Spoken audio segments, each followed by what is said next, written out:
Hello, ladies and gentlemen, and welcome to another episode of Hashtag Anime Talk. This is episode 79. I am your host, Mr. Lyn Burton, joined by my co-host, Mr. Chrissa SJE. As always, Chrissa, we're a day late, but that's okay. The people still getting it. The people still getting what they need and what they deserve from us. We Facts. just a little day late. We here. You know what I'm saying? We Ex- ain't gonna never leave y'all hanging for too exactly. long. We never gonna miss worst case scenario, we miss a couple days, but we never not gonna miss a week when we supposed to drop an episode because we love doing this show. But it was just like some shit we had to going on in our lives that fucked that shit up. But we here, and let me let y'all know we are, the tour dates will be dropping soon. Just know the tour dates will be dropping soon. Cons are coming back and we're touching the road. If you have a con in your city and you want us there, either tweet at Chrissa SJE, or tweet at me, Lyn BWT, with the con name so we can talk to the people and come touch down in y'all city. Or you tell the cons yourself that you want the Anime Talk boys at your con. But Chris, how you doing, man? Man, I've been doing lovely, bro. I've been just living, you know what I'm saying, reading a lot of manga, just big kicking it, you feel me? See, yeah, I finally jumped back on my anime wave, finally, because like I had some days off and I was just, you know what? So I picked back up on JoJo's Bizarre Adventure. I finished Stardust Crusaders right now. I'm on the Josuke Jotaro serial killer arc. And then I have one arc left, which is the Giovanni arc, which is the last arc of the anime. So I'm finally almost caught up with JoJo's. Let me say this: Stardust Crusaders, Jotaro is my favorite JoJo Joestar person yet. More than Jonathan, more than Joseph, and more than Josuke as of now. But bruh, y'all hyped up Dio so much that fight. That fight let me down, bro. I thought that fight was about to be something spectacular. That fight ended really quickly, Chrissa. The It Dio shit? it came and went like real quick. I'm Fucking I just and now that I'm watching the next arc, I'm just like, damn, I don't know if I got enough Jotaro. And people may say, well, Lennon, you went with him the whole arc, but like, I don't know, man. I feel like I needed more Jotaro, but I do love JoJo's Bizarre Adventure. I do think it's great. Is it top 5? No. Is it top 10? No. Is it top 15? Yeah. I think it falls somewhere between 20 and 15. And 15 and 10. Anywhere and, from between 20 and 10, I think it can fall. and top 20 of all time says it's big whenever you right now we're in an era where there's a lot of shit. There's a lot Exactly. of shit out. So just to grade the top 20 is still a feat because And I there's think like it's hundreds of dope closer. anime out there. I think it's closer to 15 through 10. Like, I definitely think it's closer to 15 through 10. And we're going to do our top 25 anime or shonen anime of all time, or we'll do shonen and seinen of all time. We're going to do that for y'all soon. But For sure. we got a lot to get into. We're going to be talking Shonen Jump manga later in the show. We're going to be talking best main cast later in the show. We have a game, $9 to spin. Which powers are you picking? And I'm going to list off the powers with the prices. We're going to play that game. Of course, we got the news, and then we have to review Tokyo Revengers, My Hero. We've both caught up with Eden Zero, so we're going to talk about the season so far. And then we're going to talk about Yasuke as well. So without further ado, let's jump into the news. So starting off in the news, Sui Ishida of Tokyo Ghoul fame just dropped a new manga, Chojin X. The first chapter is available to read in Japan and North America. Krista, I did not get a chance to read it. What were your thoughts on it? Because I know you read it. Is this worth people checking out? Definitely. From chapter 1, it had a dope first chapter. It had a dope main cast. You know what I'm saying? I really want to see where it goes. There's nothing too crazy yet. You feel me? I know Tokyo Ghoul fans have been waiting for this kind of, not a continuation, but you know what I'm saying? You know, every mangaka has, whenever they hit that big hit, everybody's waiting on their next one once their first big one's over.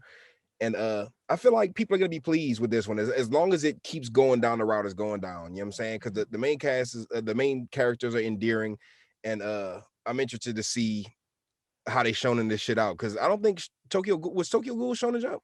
I can tell you real quick. Give me like two and a I half don't even know if seconds. Tokyo Ghoul Because is I got my shonen or my seinen. Shonen Jump. Yeah, it is. It is. It's Shonen shonen. Jump. Yeah. Okay, well, bet because I was about to say I didn't even. It wasn't getting talked about like it was getting talked about. Like Tokyo Ghoul is huge. You feel me? But it Oh wasn't yeah, up no, there with like the. people stand behind Tokyo Ghoul. Like being on anime TikTok, The there are manga. people who say like Tokyo Ghoul is their favorite of all time. Like that's how hype people are behind it. And yeah, you're right, the manga, because a lot of people are definitely upset at the anime and don't think it lived up to the hype. But look, I got the synopsis for people of the series. Azuma Higashi is a rather popular boy, although he may be somewhat small. He has a good fighting skills, a strong sense of justice, and his grades are top of his class.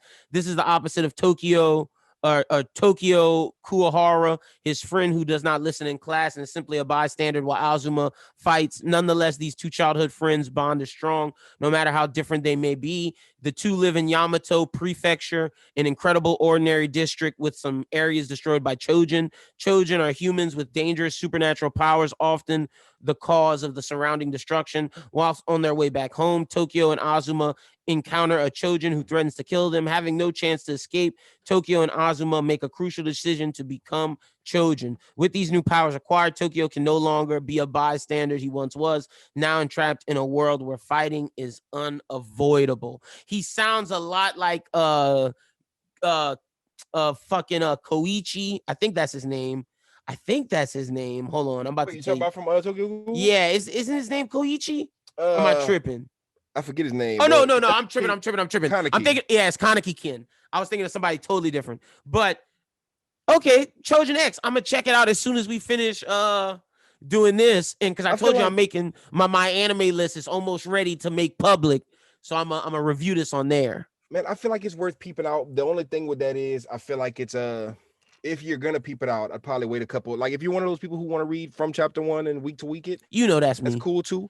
But for sure, if you want to give it like a few chapters before you Let it start it. build. Like yeah, let it build to at least 5, 6. See what it's gonna do. You feel me? Because I be seeing that like a lot of my favorite manga. I be hopping on chapter like 3. Sometimes I'll catch it from chapter 1, but I always catch the duds from chapter 1. Like I always like as soon as some shit drops, I'm like I want to be the first one to read this shit, and I end up reading it, and it's like it don't even last 20 chapters. That's me. That's why every time Shonen Jump has something new in that app, you know I'm on that from chapter 1, whether it's trash or not, because that's how I found. Like if I didn't do that, I wouldn't have found Demon Slayer, Promise Neverland, Facts. Hell's Warden,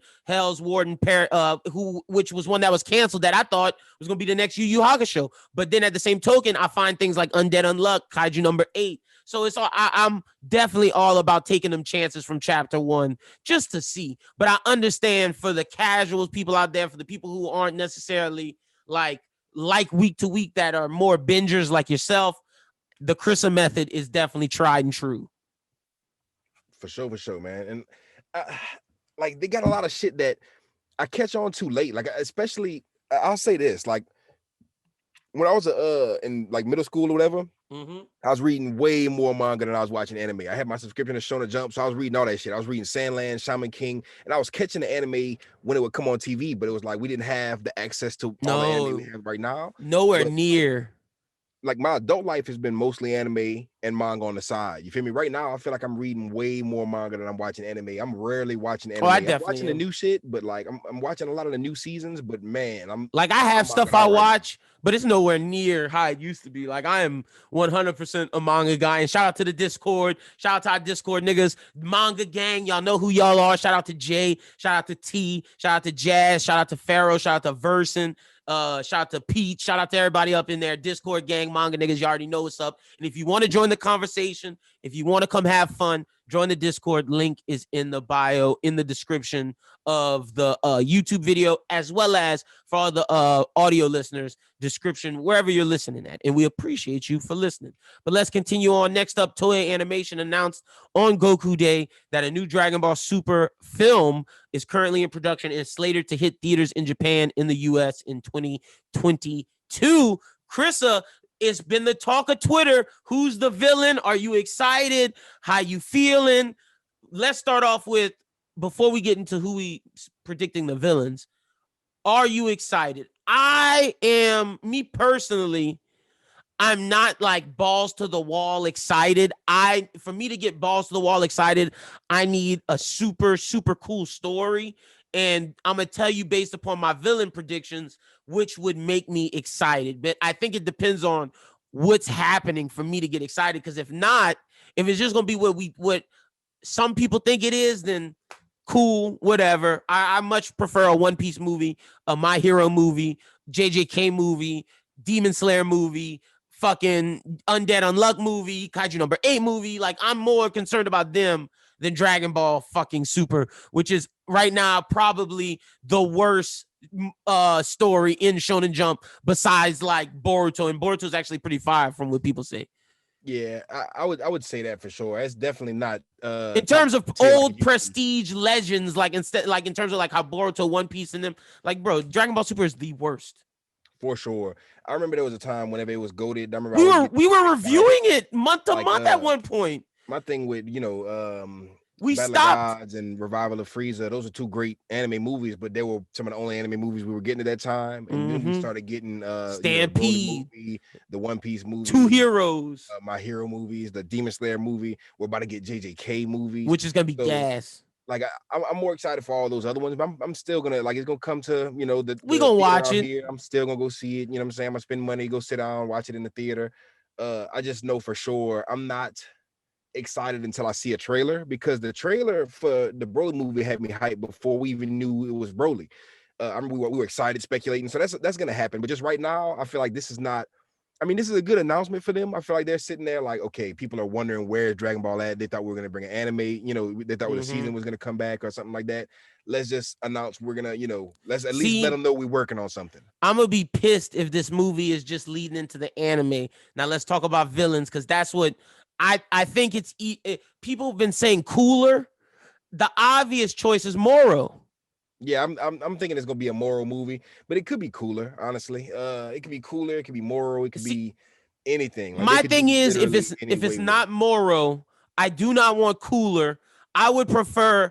You remember how Beerus was talking about the first saying, the God saying, Hmm. who we thought Broly was Yamasu, gonna be. Yamato. Do Yamamoshi, whatever it is. Yeah, Do something like that. that's fucking cool. Explore the lore. Do something deeper than just fucking Goku fighting someone. Cooler is predictable. Cooler is something we've seen. If you do Cooler, Janemba, any of those classic villains, I I don't even want to understand. see Cell come back because that's typical. It's typical shit. Or That's what I I'm don't want to see none saying. of I that. I want want to see something something new new, something fresh. And I for understand sure. Moro is quote unquote new and fresh, but the way they ended that arc is so trash that like I'm just like whatever. But I mean, it would be cool to see Moro because his moves are movie-esque moves, and then because you get perfected Ultra Instinct movie-esque shit.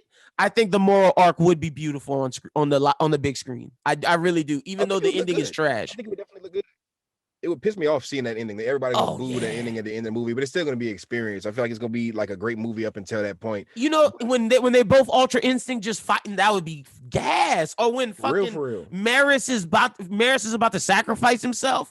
Like there's so many good moments of Krista. We were reviewing it week to week, we For month to month. sure. And We loved it at one point. it was great. Like it was great up until the ending. And I don't want to spoil Mm-hmm. it, but up until that end, it was like great. Y'all ruined something that could have been iconic. Do you have any villain guesses besides like what we said? Yamamoshi, Cooler, Nah, Moro. because I really don't know where they're gonna go with it. I'm thinking they would go somewhere like in the direction I would want to see them go, like some hero shit, like get Demigra, like from fucking Xenoverse. Mm. But I don't think they're ever gonna make any kind of non-canon characters canon again, like to that extent. You feel me? I feel like if we're gonna make any kind of non-characters canon like they did with Broly and Pegasus and Bardock, it would have to be in that realm of importance to Like those movies, yeah.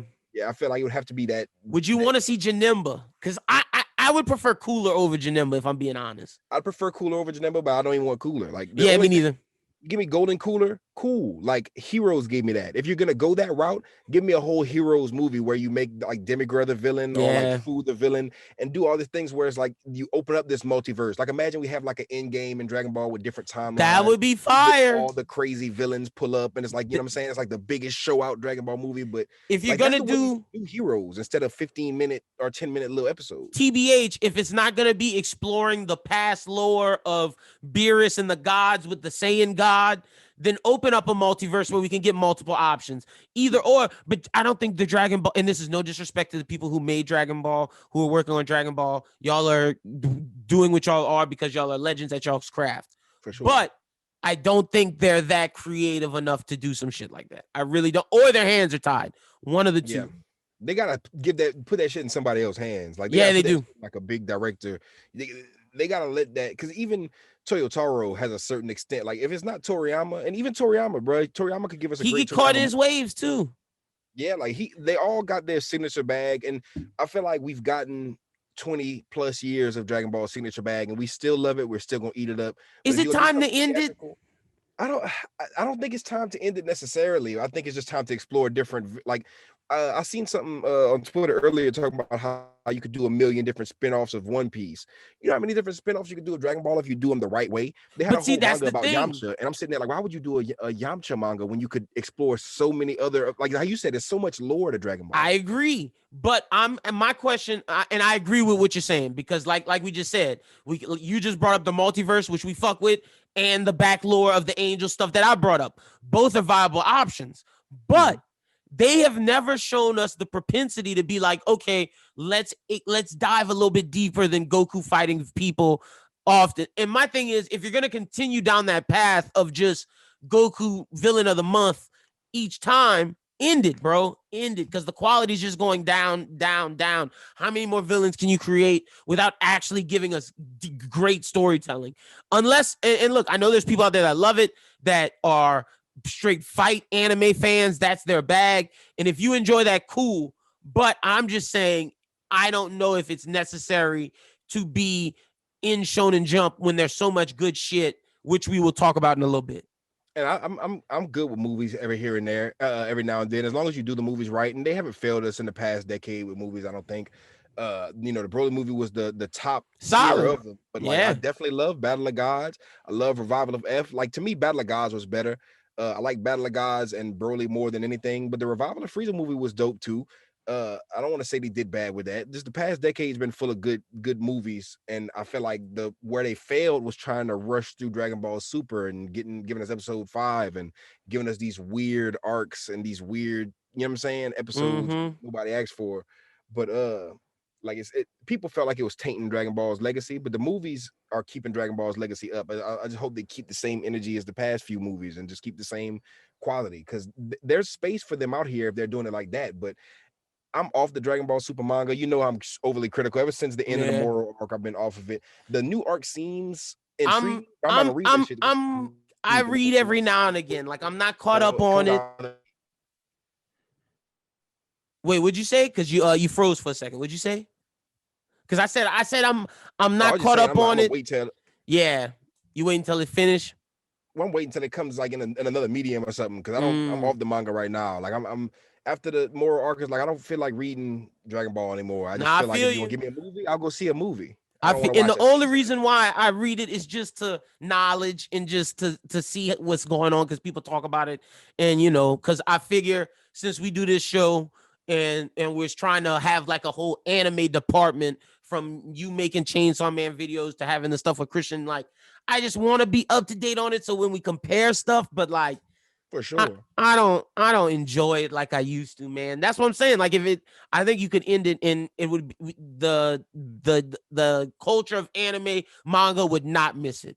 And I know that's harsh to say, but the impact, what it has done, is forever. It's legendary. It's iconic. But in terms of what they're doing today, I don't think that would be missed. And it paved the way for new shit to shine. And the thing with Dragon Ball is, you know what I'm saying, it was always good for what it was, but we all knew it wasn't the deepest show. It wasn't the greatest story. It was just characters we loved, a story we loved. And it's something most of us have been with for like 20 years or like 10 years. You know what I'm saying? So like, the thing with that is, it's always going to hold a place in our hearts, and it's always going to be up, and we're always going to spend money whenever we see these new movies, when these new games come out. You know what I'm saying? We're always Dragon Ball fans to the core, but just as far as like, it's not really needed when you got Demon Slayer out, because Demon Slayer is like breaking records. It's showing that it has that same 90s impact that Dragon Ball had, or early on. I don't want to say, you know what I'm saying, it's Dragon Ball, because it doesn't have that exact impact, but for this era, we have new shit. Like, even My Hero and One Piece is still in this era. That's like, Dragon Ball, you could take the the back seat. You know what I'm saying? Yeah.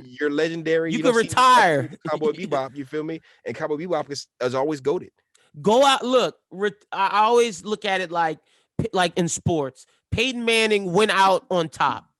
You don't want to go out like Drew Brees with broken ribs. Your legacy is in question. You haven't won since 2009. Dragon Ball, you haven't had a big win for a while. Like, just retire. It's okay to retire. It's been a minute for sure. Exactly. So, but next up, just a small amount of news. I know Chris has been watching it, Trapped and Out the Bandwidth, but for everybody who is waiting for the American release, Netflix announced that Godzilla Singular Point, the anime, will be out worldwide June 24th. Bad. I might stop watching it because I've been like on a couple. I just been waiting. Episode 4 or 5. I want to see the dub because I feel like the dub's gonna be good. The That's what I've been waiting for. The dub's gonna be dope. That's exactly what I've been waiting for. And I'm not even the dub guy, but I will say, in terms of places that do dubs, Netflix kind of does dubs pretty well. Like, I know they don't do Godzilla. Yeah, that too. So shout out to Netflix with that. All right, next up we got. I thought this was cool. I'm a big Golgo 13 fan. Shout out Pharaoh. Pharaoh's a big Golgo 13 fan, so I wanted to put this on here. Golgo 13 manga will get its first ever spin-off manga. The issue only hints at the identity of the protagonist as a constant helper who makes Duke Togo's impossible shots possible, working on unseen job that nevertheless draws pride from. It is one of the few people whom Duke Togo trusts. Saito and Saito Productions are credited with creating the manga. The spin-off manga will launch in the supplemental issue for Big Comic Zakon on July 17th. And the original manga has been going on and is the oldest manga still in publication since 1968. So shout out to Golgo 13. I'm definitely going to be checking this out. For sure. I'm going to peep it out. I'm going to see what's happening with it. Golgo 13 is goated. One of the, without Golgo 13, you don't get, I think, Lupin the Third, Cowboy Bebop. It's the Hitman anime. Like, you don't get Wallman, Sunken Rock, some of the things we love today that Boichi made that are Hitman inspired without Golgo 13. Yeah, and it's one of those ones that's like one of the classics that, one of the OG ones from like the throwback era that I've been pretty since 1968. I see it all over the place, and it does intrigue me. It looks pretty good. You feel me? It's just I don't know. The anime is never great. Know where to start, and I've seen like pictures of new. I don't know if there's like a new anime or like I think there's a new movie. I think there's a new movie, but like recently. Yeah, but there's anime you can watch on Crunchyroll. Is there, or unless that's High Dive, I don't know. But on VRV you can watch Golgo 13, and if you have Amazon Prime, which I know you have, Chrissa, the movie, the original movie Golgo 13, The Professional, is on Amazon Prime. So there's a lot of Golgo 13 content that can be consumed through VRV, Crunchyroll, and Amazon Prime. So y'all make sure y'all check that out. And like I said, spinoff dropping July 17th. So that's going to be litty. The next thing we got is the Eden's trailer, not Eden Zero to be confused with. It's just called Eden's. The upcoming sci-fi series Eden is set thousands of years in the future, where a city is known as Eden 3 is inhabited solely by robots whose former masters vanished a long time ago. On a routine assignment, 2 farming robots accidentally awaken a human baby girl from stasis, questioning all they were taught to believe, that humans were nothing more than a forbidden ancient myth. Together, the 2 robots secretly raised the child in a safe haven outside of Eden. Chrissa, this is coming to Netflix. You saw the trailer. I saw it. What'd you think? It's one of the first CGI animes that are, one of the first full CG that I feel like I'd fuck with. I feel like I'd watch this. It doesn't look bad. It doesn't look terrible. The expressions aren't expressionless. You know what I'm saying? The faces aren't expressionless. The animation looks dope. It looks fluid. I'm actually curious about this one. You feel me? I'll peep it out just to see what it's about, because it looks interesting. It doesn't look like boring or too kiddie or nothing like that. You know what I'm saying? It looks like some 3D Miyazaki shit almost. You said that phrase and then the phrase of I'm curious. Those are took the words right out of my mouth. It's a 3D Miyazaki looking that has me curious, that I'll definitely check out. Gives you kind of Wall-E vibes a little bit. And this is something I can maybe convince my girlfriend to watch with me. Yeah, something that raises an eyebrow. You know what I'm saying? You know what I'm saying? Whenever that drops, if I see it, if word on the road is that it's popping, I'll watch. Exactly. So, but that's all the news we have for this week. We have 3 discussion topics. Let's start off with the game first. So, Chrissa, you got $9. We each got $9. And let me tell you the powers you can choose for. Let's And go. this is in our world. So, okay, so Godspeed, Killua's power, Godspeed, $3. Okay. Might Guy's 8 Gates, $6. Mm-hmm. One for All, $5. Okay. Ultra Instinct, $8. Sasuke's Rinnegan, $5. Todoroki's Quirk, $3. Any Devil Fruit, $4. Perfect Susanoo, $4. And how much money I got? You got $9. Oof. 9. And you need me to repeat them again? What? One more time. Okay. Killua's Godspeed, $3. One for All, $5. Sasuke's Rinnegan, $5. Any Devil Fruit of your choice, $4. Perfect Susanoo, $4.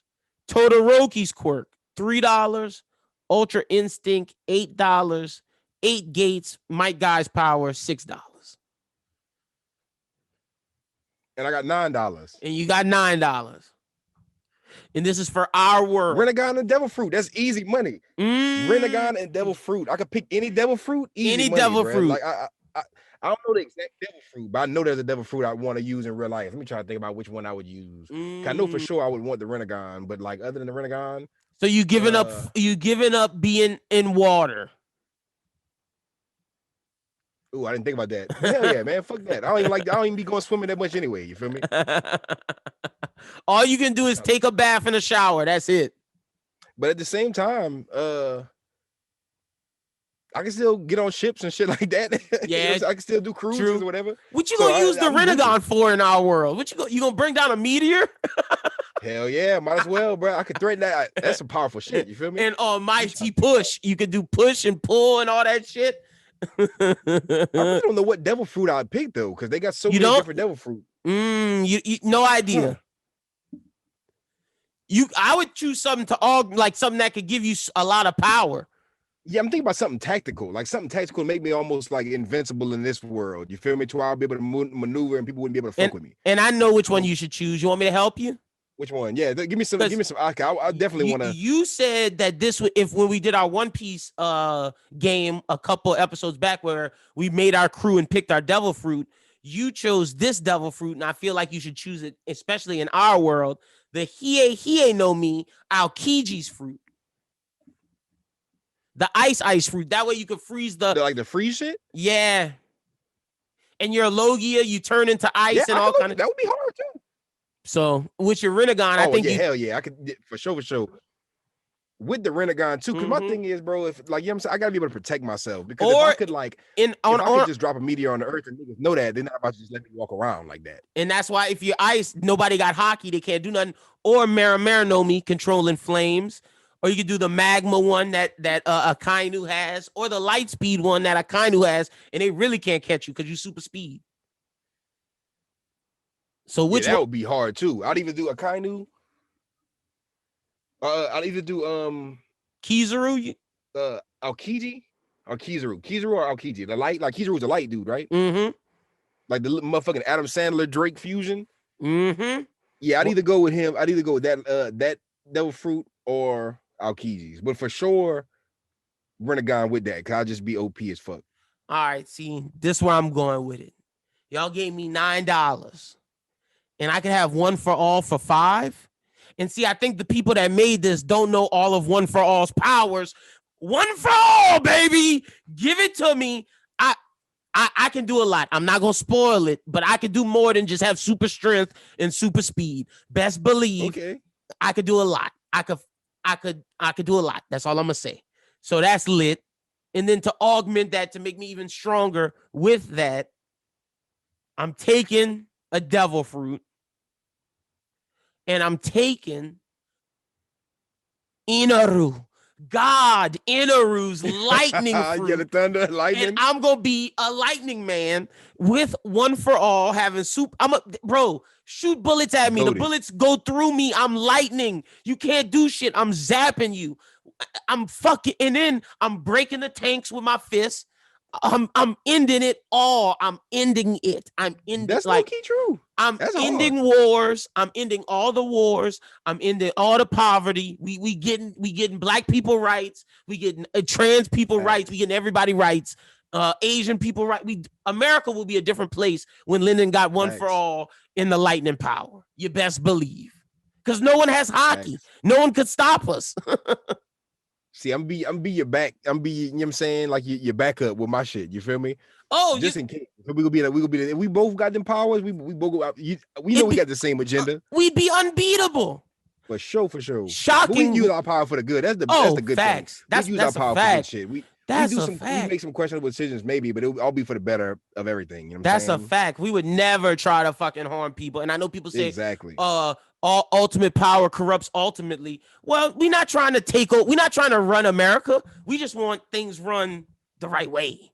Exactly. Like, we're just trying to make sure we stop a lot of the bad shit going on. We use it like how All Might would use it. You feel me? All Might has power. We'd literally be superheroes. Exactly. Like next level shit. Facts. This generation's kind of interesting. Neither of us chose Ultra Instinct, which would just make us dodge. $8, son? $8? They put too much. As soon as I heard that, I was like, and see, my thing is this. That's all I get. I got to think about it like this. We're humans, and I assume we just get Ultra Instinct, which is the ability to dodge everything and like fight well. But I don't think we would have Goku's durability skin because we're humans at the end of the day. Mm-hmm. And granted, we could dodge everything, but I feel like you said they put too much stock into that. And to me, I feel One for All should have been at least $7. And the Rinnegan or the Susanoo should have been like $6. And the Devil Fruit 4, that's way too low. For sure. Like, if I'm Drake on Degrassi, you know what I'm saying, and somebody's shooting me and I'm a little bit distance away, I could use Ultra Instinct to move. But if somebody got a chopper, if two people got AKs to my face, well, how fast can I dodge all them bullets? You know what I'm saying? And at the same time, if I get hit, like somebody hit a nuke, how fast can I get out of the area that's about to get a probably couldn't. And I'm just, you don't have super speed, you just can't, it's weird. I can just dodge and shit like that. And like, say I got different angles, people are pointing guns at me. I'm like, what? It's over. Ultra Instinct. It's like over. Flips and shit. You feel me? And that's why with our Devil Fruits, if they try to shoot us, it's just the bullets just going through us. You lightning and I'm fucking light. You know what I'm saying? Not doing shit. Y'all don't have hockey bullets. It's over for y'all. And why on God's green earth would anybody choose 8 gates? You die after you use it. Why would you choose that? You legitimately die. I was thinking about that too. I was like, why? Why? Like, you die. That's nuts. That's it. That's some shit that's being just like if they were smart, they would have put like some real ones that like if you give me Titan powers, that would be dope. I would be like a Titan, you know what I'm saying? I wouldn't choose that. You choose that shit, Chrissa? You'd be a Titan. The thing is, if I was a Titan, I could do some dope ass shit. People would be able to fuck with me. Well, no, people would be able to fuck with me probably. They'd fuck with you for sure. But if I could go Titan mode, that shit would be so hard. But if you could combine Titan with your Devil Fruit, you'd be unbeatable. That's what I'm saying. This was on there $4. Mm-hmm. Unbeatable. Fruit, like, let's go. And you know what I'm saying? I'd be doing crazy shit. I think the most underappreciated one is Todoroki's quirk, but the thing is, the Devil Fruit is better than Todoroki's quirk because all it is fire and ice. I control it, but if you shoot me with a bullet, I'm still getting shot. Like, yeah, exactly. Like, that's the difference. And why would you choose Killor's Godspeed? That's just like super speed for like 10 minutes. Facts. That shit don't even. So, fun game. Chrissa chose Rinnegan and Kizaru's Light Fruit. I chose One for All and Inaru's Lightning Fruit. So the Rumble Fruit. All right, let's get to the next discussion question. Let's talk about just some of the best shonen manga out right now, the new gen. I wanted to tell you, I read Dan Da Dan. I think it's definitely worth people checking out. I definitely think what you were saying was accurate about how it's a very good property. I definitely think in terms of shonen manga that's been released within the last 3 to 6 months, it's the best one. That doesn't include like Kaiju number 8 or Sakamoto Days, but it's very good, very good. And I do put it over Sakamoto Days. I think it is, in terms of like the new stuff, I like it more than Chojin X. I like it more than Sakamoto Days. Kaiju number 8, I can't say that yet, But I definitely think Don to Don, the hype that you and Fade put behind it is real. And I definitely think as it progresses, it had chance to be that JJK-esque type of story. Yeah, we're only at like 6 chapters translated for in English right now, but Kaiju number eight's doing the best numbers in Japan right now as far as Jump Plus, and this one's the closest like one behind it that I'm seeing like as far as since Kaiju number eight dropped. I haven't seen a new manga do this kind of numbers. Maybe Spy Family. I'm not sure if Spy Yeah, Spy Family's Family's Jump killing. Plus. But like this one, as soon as I heard it was from Fujimoto's assistant, like I've dived into, you know what I'm saying, I've dove into I don't know what the word is. I've dived into Don Don, I dived into fucking Hell's Paradise with Yuji Kaku, and the next one I'm probably gonna fucking finish is Spy Family because I didn't know he was the mangaka of that one was also Part of the a chain. Fujimoto. See, I didn't know that either, and you assistant. can't tell that by Spy Family. Spy Family is Not at completely all. different than all of them, Completely different. and it's amazing. Spy Family is great. That's another one that I put up there with this new gen that when it gets a anime, it's gonna fucking light the world ablaze. It's gonna be huge as hell because it gets the slice of life crowd and the shonen crowd. It's gonna be nuts. But to me, it's so funny too as far as the comedy in Spy Family. I'm not too deep into it, but from what I've read so far, it's very comical. I like some good hearty laughs from and not corny laughs from manga. And that's something I can say. The comedy is genuine. I'm glad you brought that up. But to me, the two best things right now that are new in Shonen Jump, that are new-ish, that don't have animes. I'm not counting JJK in that, but I will give the hot take in a second. Kaiju number 8 and Undead Unluck. I have Undead Unluck a little bit ahead of Kaiju number 8 because Kaiju number 8 it's not it's original and it's very creative, but it's a kaiju story that I can say takes inspiration from Attack on Titan, takes inspiration from some Gundam type shit. Like I can see the inspiration for Kaiju number 8 is all I'm saying. Undead Unluck is the most original story in Shonen Jump in years. And to me, besides One Piece and My Hero, Undead Unluck is the best thing in Shonen Jump. Better than JJK, better than Black Clover. Undead Unluck is fucking phenomenal. If you're not reading it, you need to be reading it because when it gets an anime, it's gonna set the world ablaze. I told you about Demon Slayer. I told you about Promised Neverland, JJK. I'm telling you now, it is May 19th. And I've said this before, but Undead Unluck is amazing. And it is the best new gen shonen I've read in a long time. It is great. Yeah, 3 as well, especially Shonen Jump. Like it's in my top because I want to say we're Sakamoto Days and everything else. That's in my top 3 too. But this one, like Undead Unluck, is just a great story, great characters, great ensemble cast so far. You know what I'm saying? Every character they've introduced has been very dope. Everything about it, like how you great. said, very original power scaling, original story, original system. Power. The power system is incredible. The characters are incredible. The ecchi is great. The comedy is great. The shonen action is spectacular. Chef's kiss. And just the art style sells it for me too. The art style is amazing. The art style is, and the characters, it's got so much heart. Like the characters have so much heart to them. Every single one of them, like they're all endearing, and you end up loving them before you even get past chapter 3. You like feel for these characters. And if you need a synopsis, basically, the world is being controlled by these gods, and the apocalypse is coming, where the god will destroy the earth, and these people are setting out to go beat God. And that's all I'm going to tell you about it. Everything else you need to experience on your own. Chrissa, who's your favorite character from Undead Unluck if you got one? Andy, for sure. I fuck with Andy. Andy's my boy. Like Andy is the GOAT. Like he's Andy is the man. Like GOAT MC. I know he's not the MC. I mean, he is. He's one of the 2 MCs. Like, yeah, like I think it's co-MCs, and that's what makes Undead Unluck interesting as well. There's not one MC. It's Andy and Fujiko. Yeah, and I definitely fuck with Fujiko too. Fujiko's an endearing character in her own right, but Andy's just so funny, and he's like one of the best main characters in that style of main character. I love Shin too. Yeah, pretty dope. The Chinese guy, and I like he's Billy. Badass for sure. Oh yeah, Shin is bad. Shin and Billy are badass. How deep are you in Undead Unluck?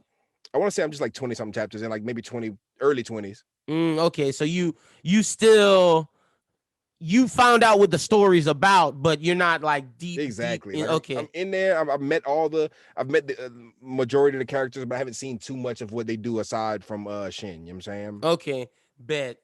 Well, definitely I check just that finished out. that. I want to say I just finished that zombie, the little zombie arc and shit. That shit was nuts. Okay. But Great. I'm I was just excited reading that that you're shit the other reading. day for I'm sure. Like excited you're reading it. I just realized I think I low key because usually I open up the episode with a different manga. I think I use Undead Unluck You this did. episode and last episode.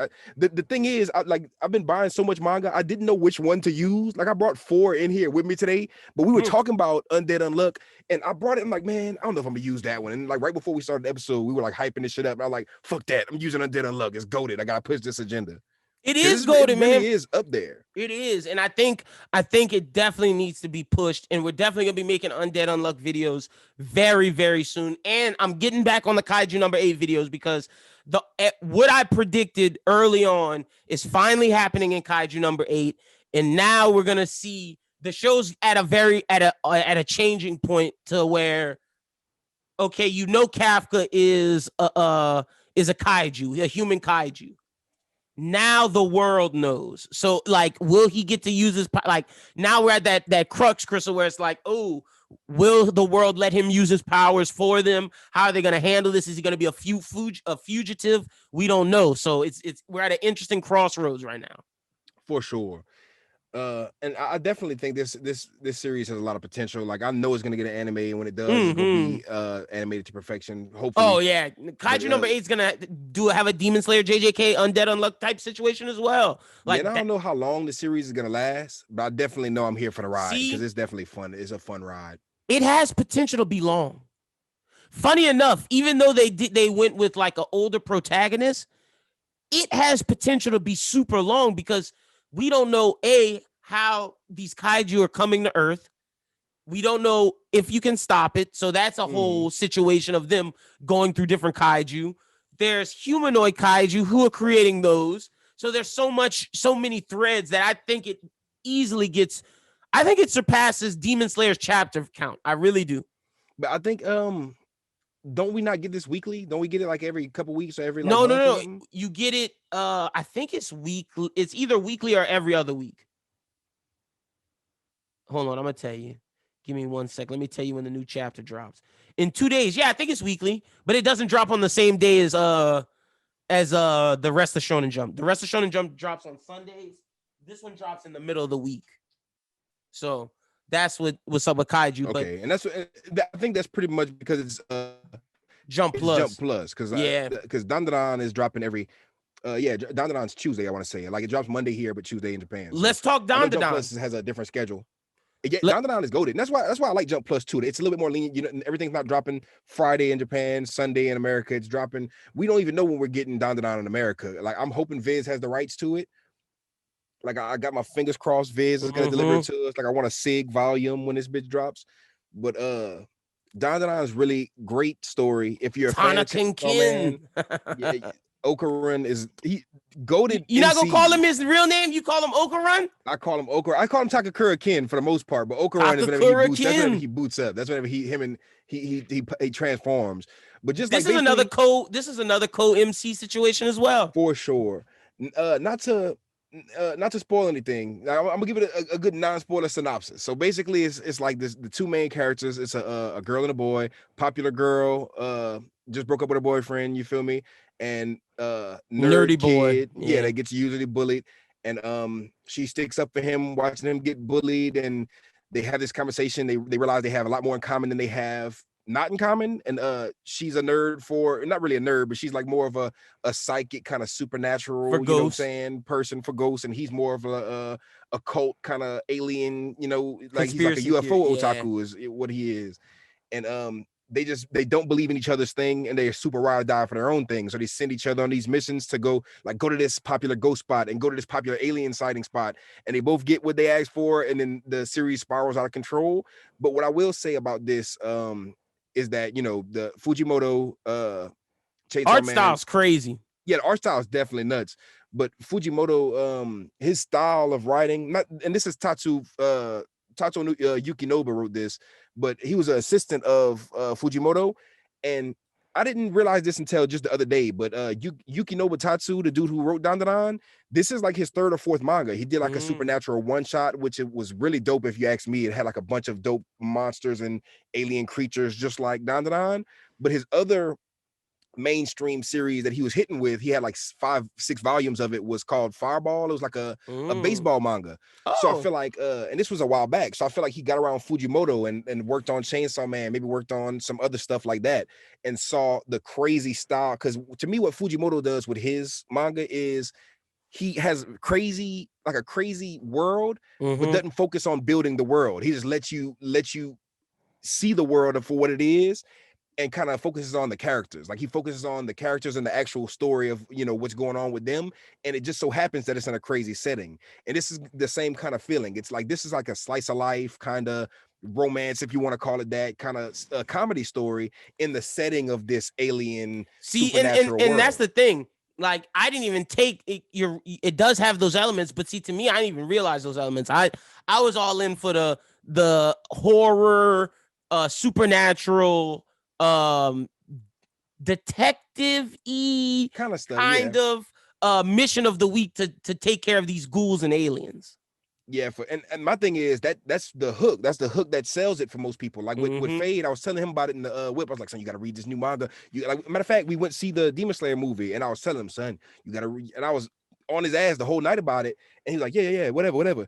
But by the end of the night, I was like, son, I feel like you would fuck with it. It's like it got aliens in it. It's got ghosts in it. It's like supernatural. It's like the main character. Like I showed him a picture of him. He was like, hold up, and that's what kind of sold it. The sci-fi elements of it, the sci-fi supernatural elements. And the thing is, the world that it's in is super appealing, and the aesthetic of the series is dope as well. The art style is dope, but I feel like the characters, it's definitely thrown off, but the characters are really endearing too. Like the characters make they're a driving force in the show. Like they're not boring.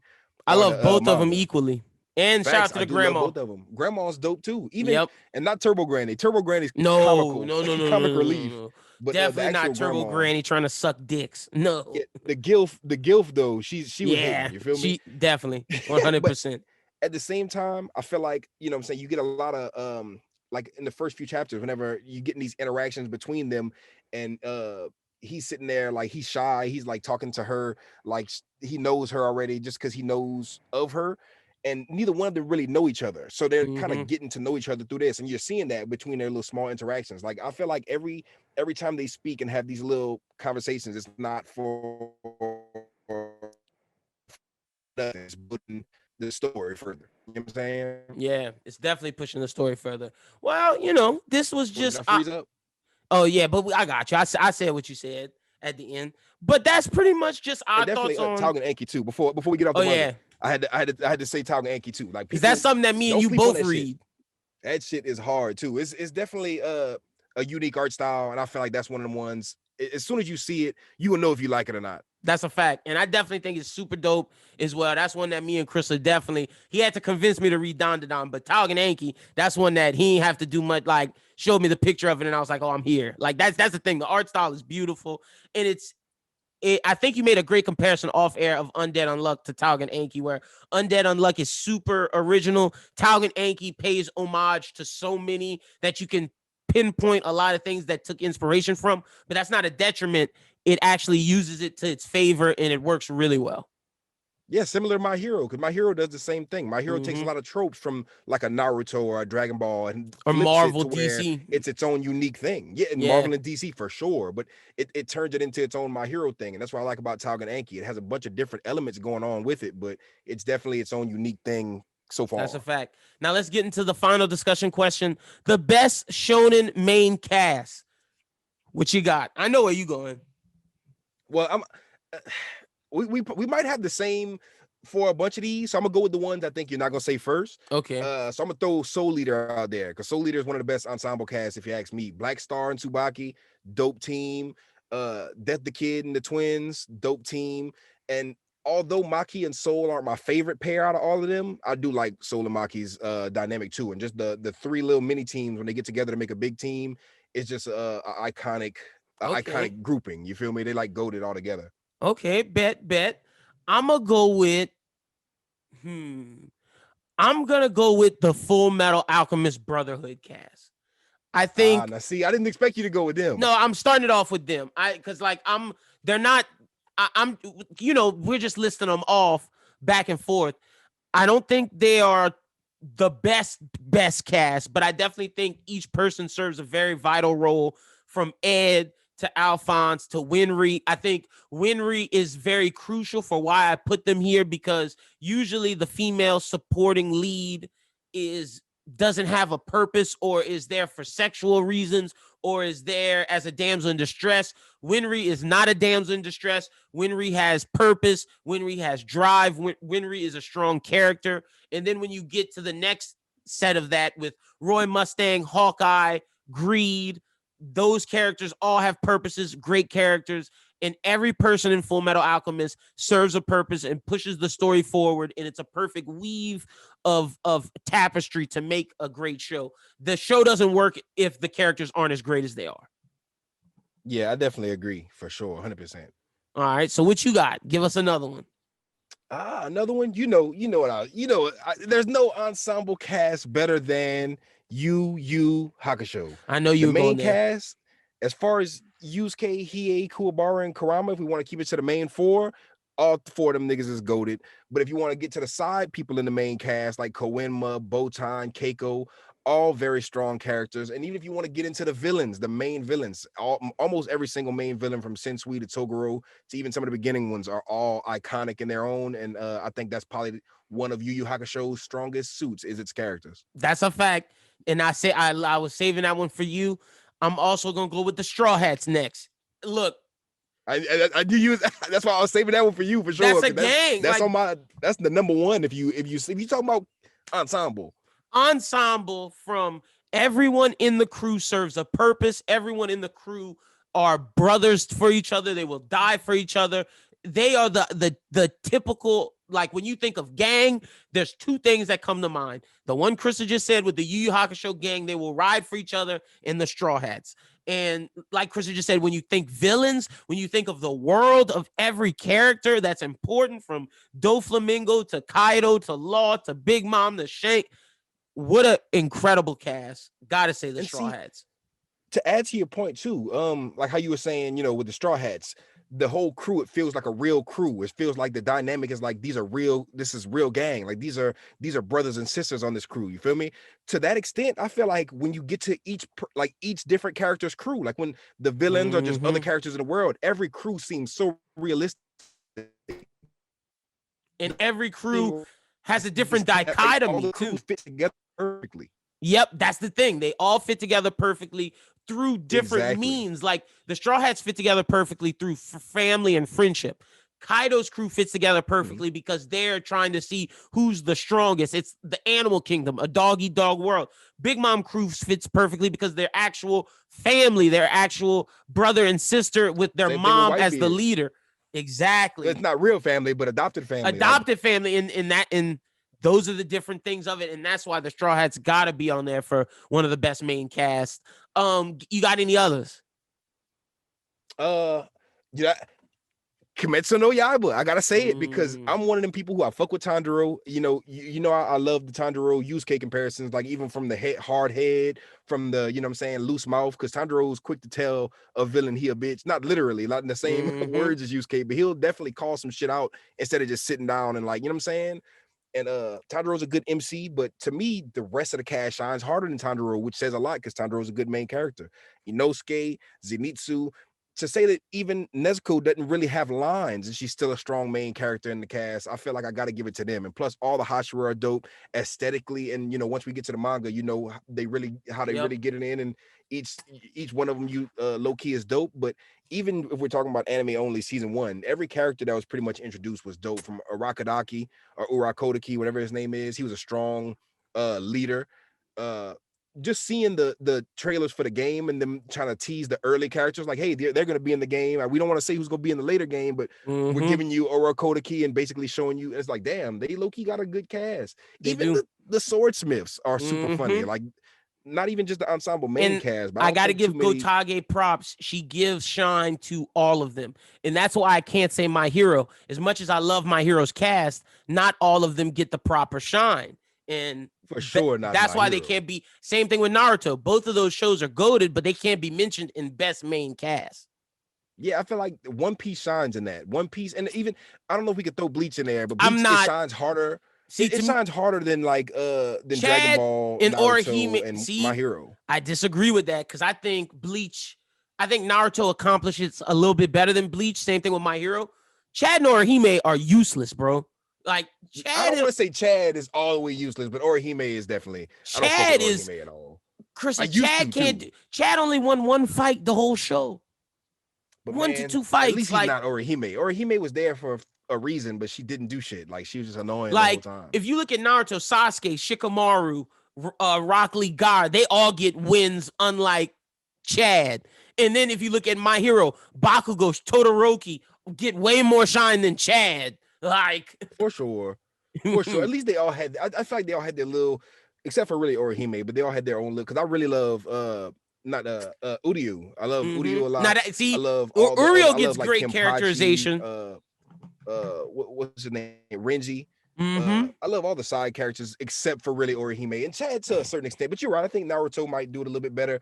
But as far as Dragon Ball and My Hero, the side characters are basically there Mm-hmm. mostly just to be there, just to have a bunch of side Help push the characters. But story forward. they have some good side characters, but some of them are just like we've been, especially with My Hero, we've been seeing the slump of side characters. That's a fact. Go now. I've waited for these. These are goated. Oh Arguably yeah. the best. Like I know we said One Piece, but when you think about main cast, nothing is better than Cowboy Bebop. Oh, I didn't think you was about to go Cowboy Bebop route, but of course, yeah, literally every single character. Mm-hmm.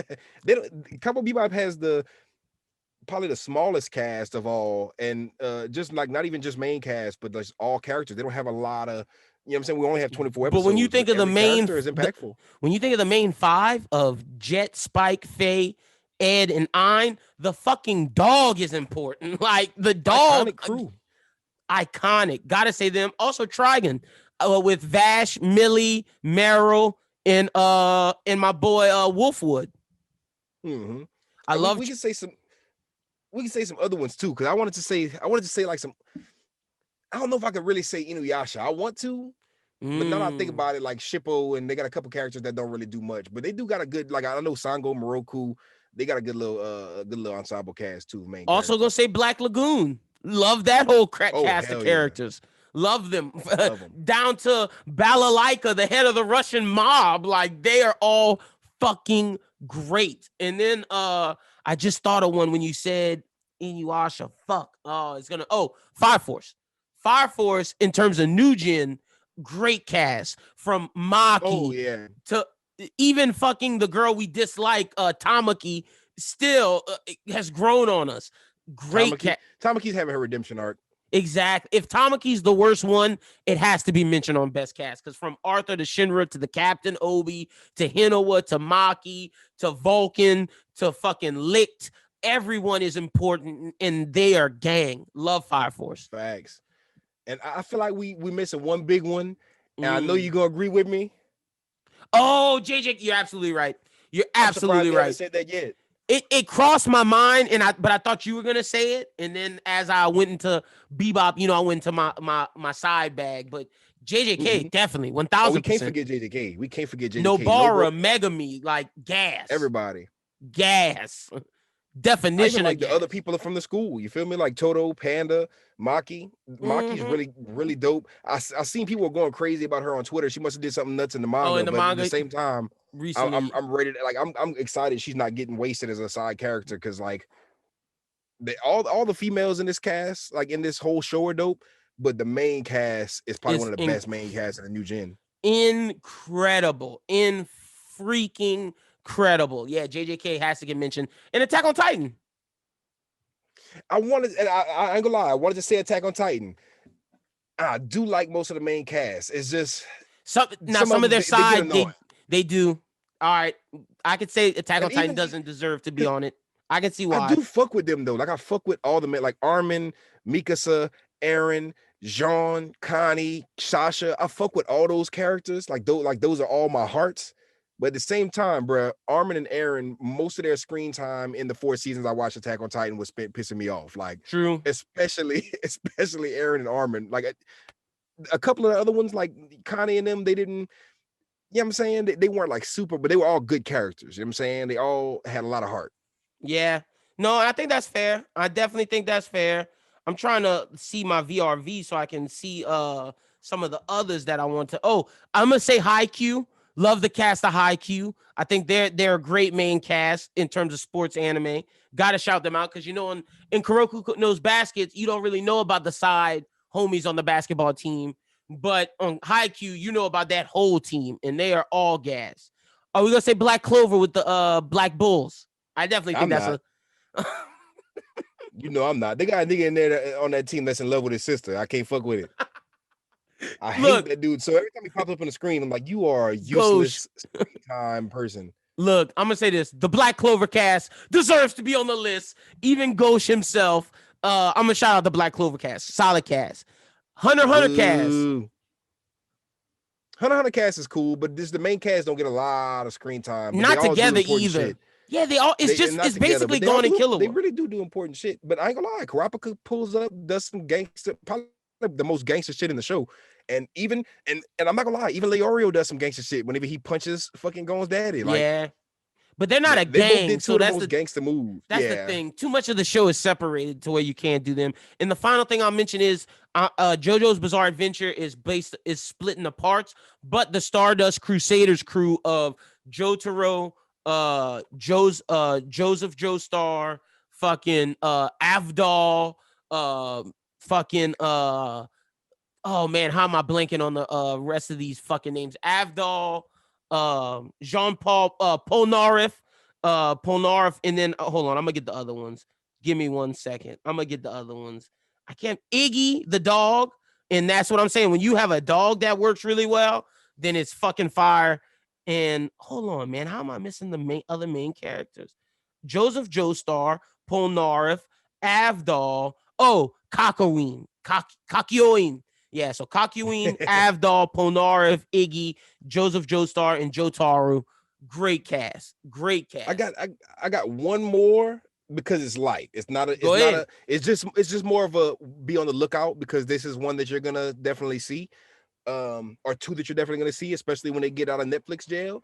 But Shaman King has a great main cast. I don't know if you've been trapping out the bandwidth, but I've been kind of trying my best to wait until it gets dubbed. I watched the first, but every time I try to stop. The other one is me and you's, huh? You know what I'm gonna say? Yeah, you know what I'm gonna say. Eden Zero. And so far, where we're at in the anime, we're about to talk about it, but where we're at in the anime, legit, we've got introduced to enough characters to have a go to gas. And we go is the crazy part. So like we still got more of the main cast to be that y'all are gonna discover is goated. But as far as the main cast we have right now in anime, this is gonna be, and a lot of people are gonna get on our ass for not saying Fairy Tail, but this is gonna be a little bit better than Fairy Tail. It's better than Fairy Tail. I'm sorry.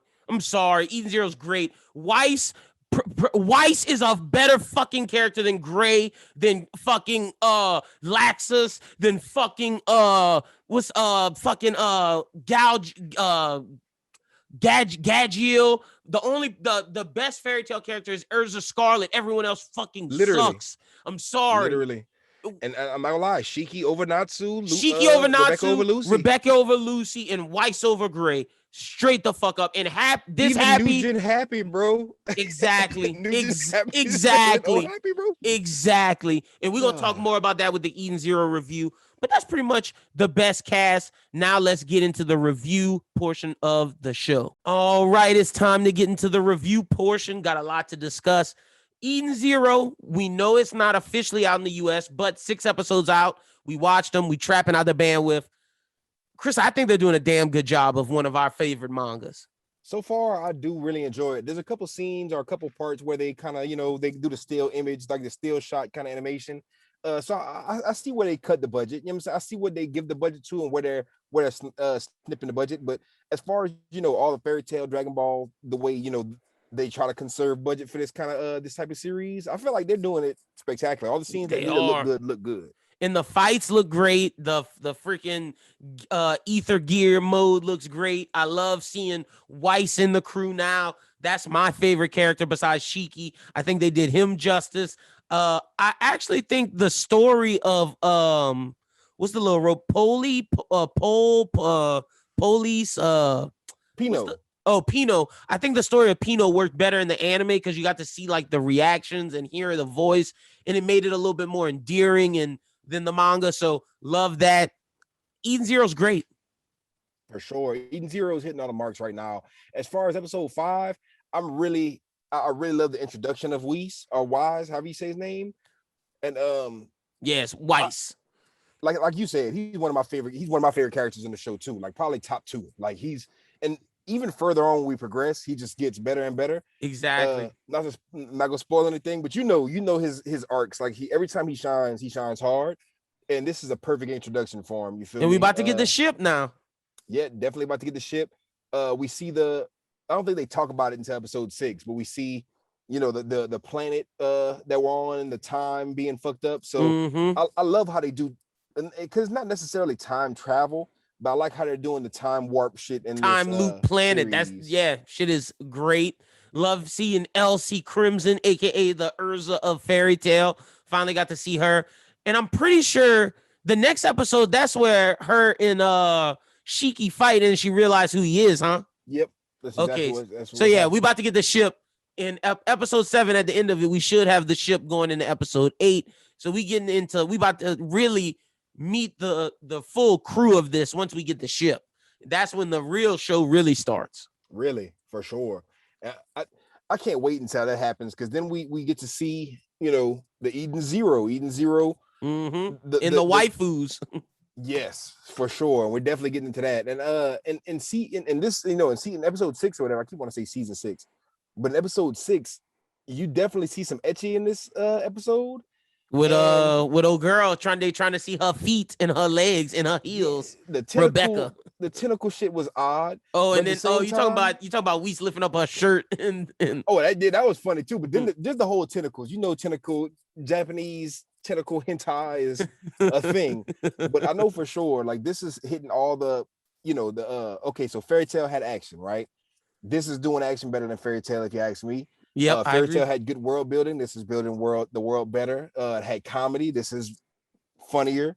And even the ecchi, to a certain extent, is a little bit better. You know what I'm saying? And more we tasteful. know from reading the manga that for sure it gets better and better and better. But as of right now, like, this is a strong first 6 episodes. Yeah, no, I agree. It is everything you said, and everything about the show is 10 times better than Fairy Tail.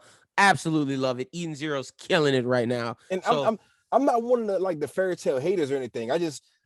If you're a fan of Fairy Tail and you're sleeping on Eden Zero, do yourself a service and stop torturing. Like, you're doing yourself a disservice by not watching it. You know what I'm saying? Especially if you're a Fairy Tail fan, Rave Master fan. You know what I'm saying? That's a fact.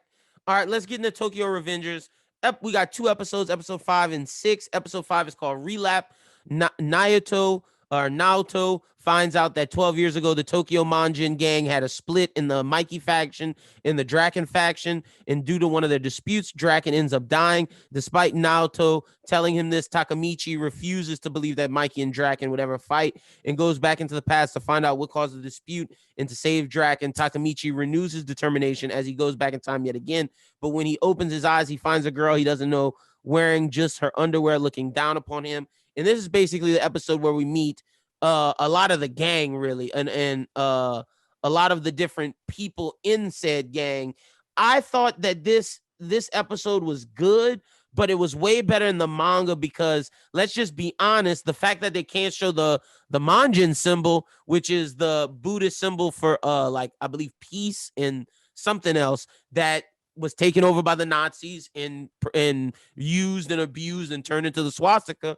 And it doesn't have that meaning, but in the West, it's hard to show that symbol. And I think that's why we got a lot of biker lights, a lot of crazy looking shots, where this was supposed to be a big episode where we introduce a lot of the gang. Like, we met Takashi, who's a big, important person. We meet Pachin. We meet a lot of the different people in the gang. I definitely got strong feelings about the whole censorship, because that's only in the West. Like, in Japan, they're showing the symbol. You know what I'm saying? You're seeing it. And my thing is, okay, you want to take the symbol out? There's better ways to do that than big streaks of light blocking majority of. Make it an X. Make it something else. Could have did anything else, bro. This was a very lazy way to do it. I don't like being overly critical on these companies when they do things like this, because I understand you trying to be, PC. I mean, you try to be out here moving right. I get it to a certain extent, but I mean, that symbol. There was a character in Yu Hakusho with that symbol on his forehead. There was that's a part of Ichigo's hilt. Ichigo's blade. Yeah, like it's literally something that unless we're talking about Nazis in Germany, most people will understand what they're looking at. You know But what I'm see, saying? also, I said that, and I got to shout out Verse in the Discord. The fact that Nazis are coming back in nowadays, it's like that's why they can't show it, because there's people who will use this and be like, yeah, these people standing with us. We know how the racists are in America right now. It's For shitty. sure. Nazis should have been wiped out, and this symbol should have been able to be seen as what it is originally meant to be. But the fact that we let Nazis still linger around and fester and live, and now they're back again now in this era, that's why they can't do it. So it sucks. And if you want to see how that scene's supposed to look, read the manga, because it's absolutely great. Yeah, and there is, if you look on the, I don't want to say the dark corners of the internet, but if you look on the Kiss animes of the world, I don't know what new Kiss anime people, cause I know Kiss anime got shut down, but people are still trapping out the bandwidth. That's a fact. There is like, and I've noticed this on like, because they have the sites, and it happens all the time, like especially with the ecchi shit that I be watching, like unedited. Yeah, they have the uncensored version. I'm like, uncensored. I saw that shit. I'm like, uncensored Tokyo Revengers. I'm like, what the fuck is going on in Tokyo Revengers? And then It's the symbol. I watched it on Crunchyroll, and I was like, wow, okay, this is like making me want to go, because I'm not watching no uncensored shit unless it's like super. We're missing out on a lot of shit. They're cutting scenes. You know what I'm saying? But this was just, it was hard to get through. They could have Photoshop, video shop something different. I know I've seen, or even blurred out. Like, you know how they got the little sensor, the blur with the little pixelation? The shining light thing just threw me off. It was kind of cringy. It was just weird to get through. Yep. Also thought this had, now some of the positives, the moments of Mikey and Draken, their relationship, seeing them go to the hospital, and Draken's like, really, it's our fault. Like, I know we didn't do anything. Mikey's right, but still, we live this life. We need to apologize. We need to be better than them. He's the heart of the gang, and Mikey's the leader. I thought that was showed perfectly in episode 5. Yeah, for sure. I definitely love the gang in this episode. Mikey and Draken are already, like, whenever they first appeared, they were my favorite characters in the show, because they just so badass. I just love their dynamic so far. But another point in the show was, you know what I'm saying, with the thing with his Mikey's girlfriend. It's Mikey. It is she likes Draken. It's the girl that likes Draken. Okay, she likes Draken. She's trying to make Draken jealous. Mm-hmm. Funniest shit ever, because Sun just pops up, and I'm looking at it like, oh, Sun, you acting scary. But now I'm really thinking about it. This is a 26-year-old man. This is probably like just waking girl. up. Yeah. So he's uncomfortable popping in the situation. He's like, okay, first of all, I got a girlfriend in this time. Second of all, I don't want to be doing nothing suspect. Crazy. You know what I'm saying? And Tachibana was pissed. Tachibana punched his ass. She was hot. That was one of the most, and that was like, that added so much drama to the episode. Like, I was sitting there on the edge of my seat. I'm like, oh, this is not gonna end well for you, bro. I'm like, as soon as she popped up, I was like, okay, hopefully she plays it cool. And then instantly she starts just. Yep. I was like, but that just shows how Tachibana's a real one. I love Hinata. Real one. Ride or die. Through the roof. Yeah. Takamichi's dumbass. Sun was on some weird shit that episode. I don't know what was going on with him. But I'm gonna rate this episode a 4. It would have been higher without all the censoring and all the extra shit. But I thought the heart to this episode was good. Yeah, for sure. I'll give it a 4.3. Solid. Just because I haven't read the manga yet. I'm waiting till the season ends. Mm-hmm. So just catching it for the first time, everything hit like it's supposed to. I really, it's not like a 4.5. It's like maybe a 4.2, 4.3 for me.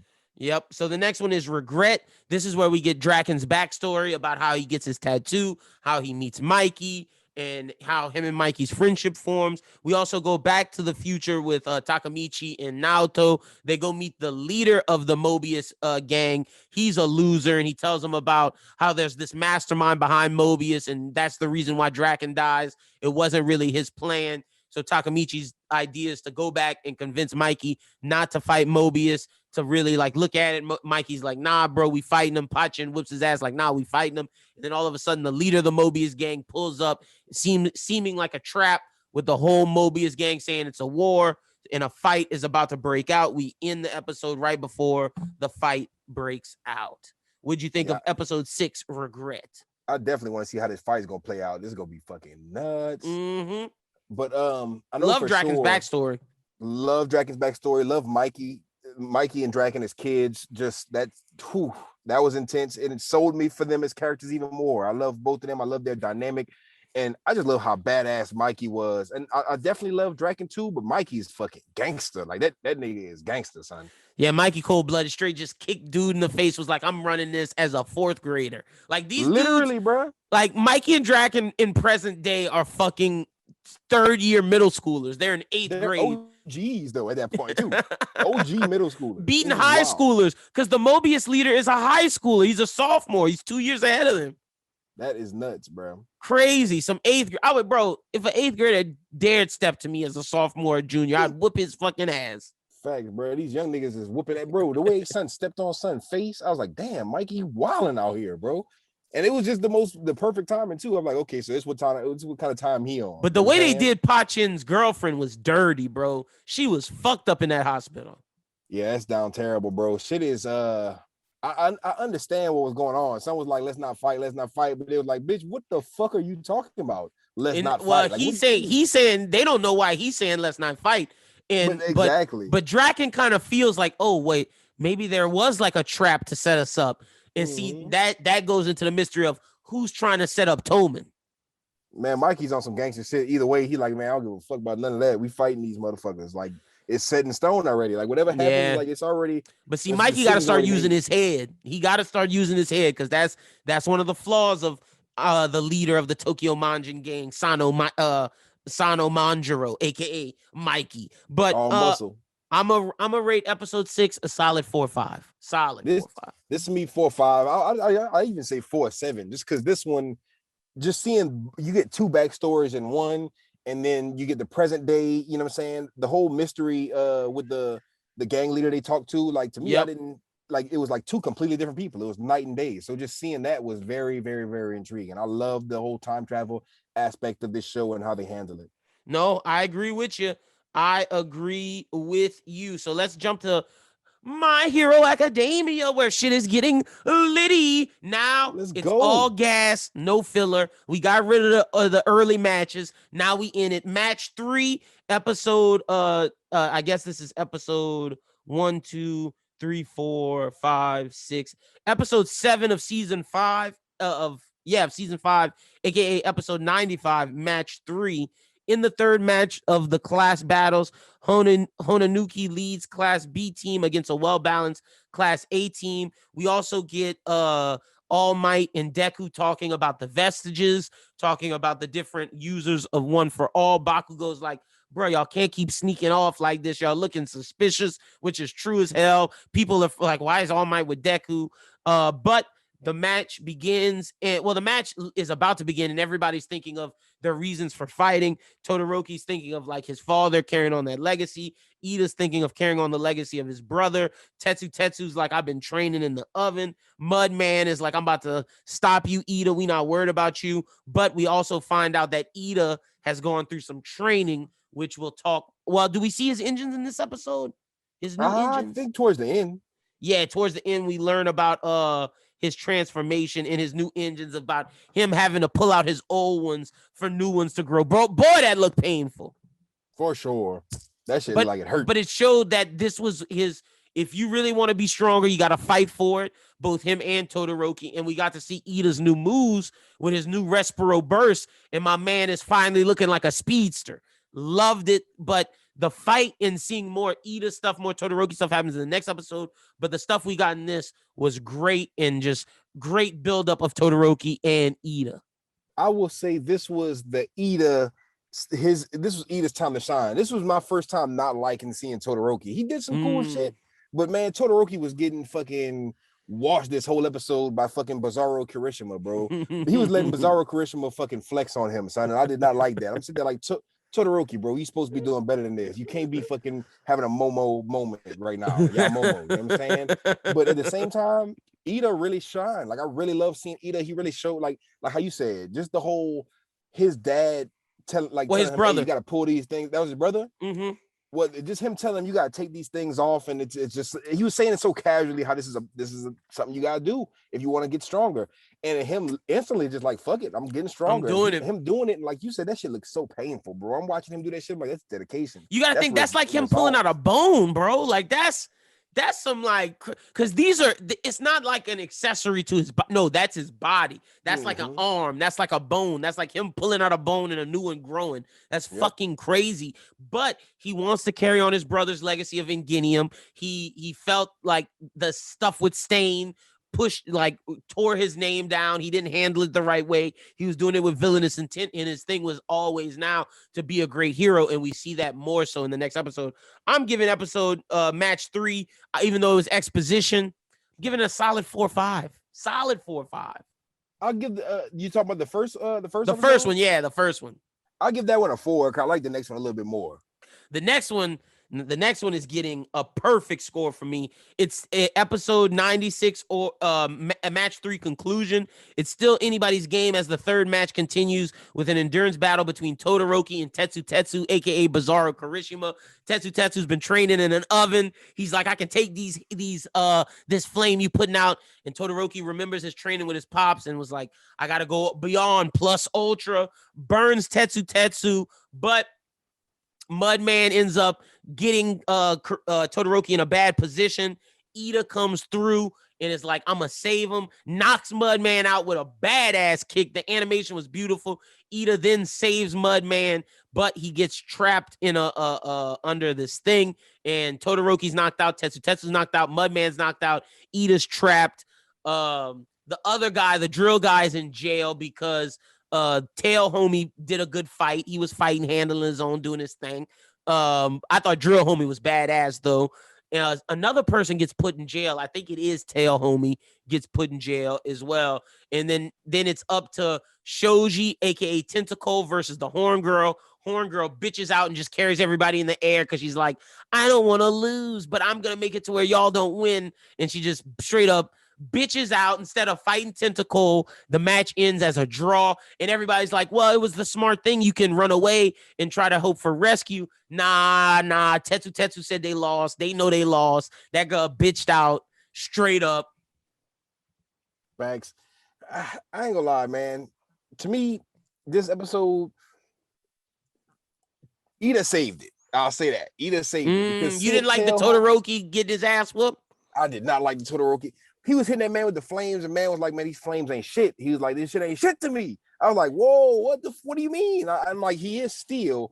But just seeing, and it wasn't even just the flames not working. It was just him coming in, not coming hot, coming in cold with the. But I think this is dope, like, though. Let me tell you why I think it's dope. Because Todoroki needs stuff like this to push him to get better. Yeah, you are right. He can't just be OP the whole show, but I feel like they're just nerfing my boy back to back. He's getting nerfed on now. This is the son of the #1 hero right now.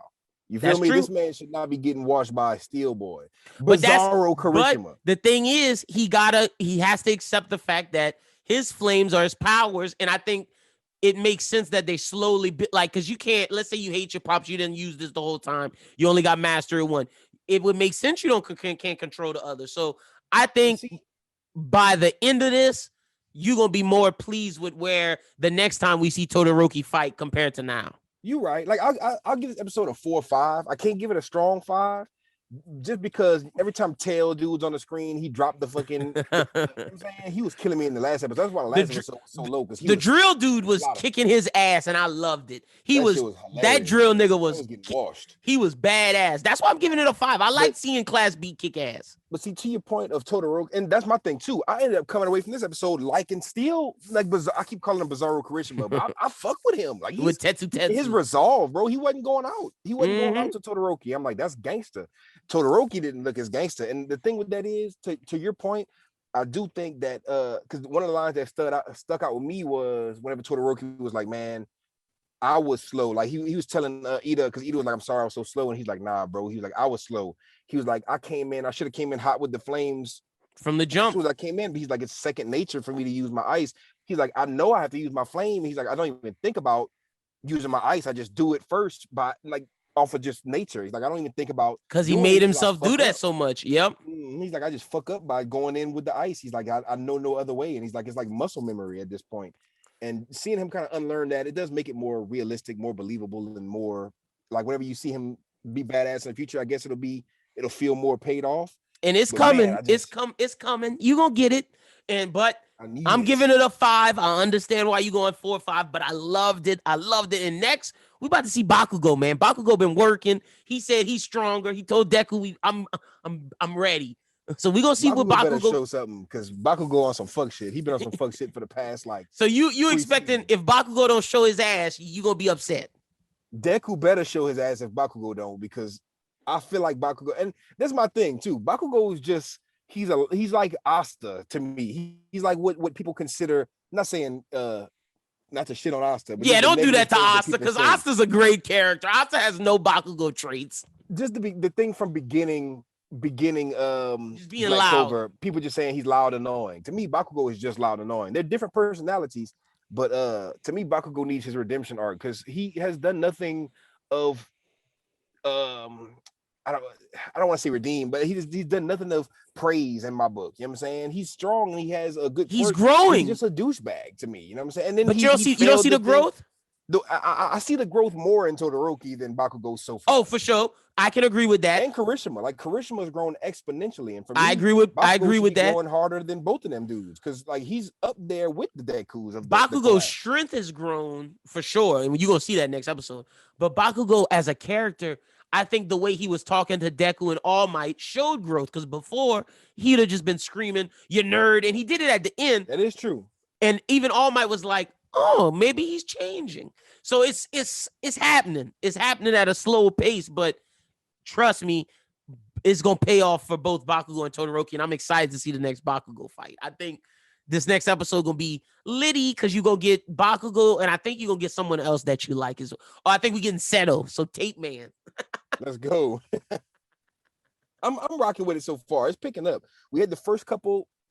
What is it? The first couple tests. The first one was good with Kirishima and Kaminari. It was the Yao Momo one that slowed it down. That one was so hard to get through. Yeah, but we getting through it, and then once we get to the Deku stuff, My Villain Academia is right around the corner. So facts. We almost there. I'm needing that. That's a fact. Rush through this little mini arc. But they got the Deku shit super important, and that's where Deku. You said, is Deku gonna show his ass? 1000%, because we keep getting foreshadowing of All Might saying, the vestiges appeared with what's his name before? How am I blanking on his name? But dude that has the voice modulator.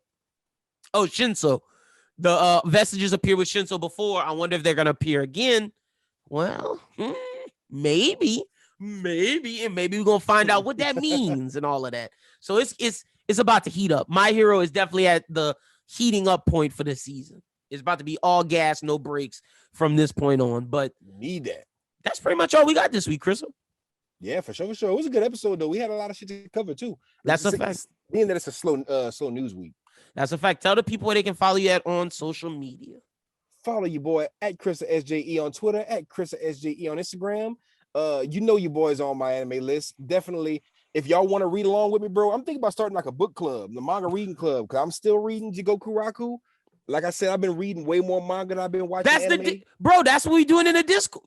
I'm telling you. And we definitely on that shit. That's the Discord. Discord for sure. If book club, come to the Discord, talk to Chrissa. Y'all can read stuff together, because we got a One Piece gang right now. The One Piece gang is strong in the Discord. But you know me, I'm holding it down for the Dandadan, because it's only going to get more and more popular from now on.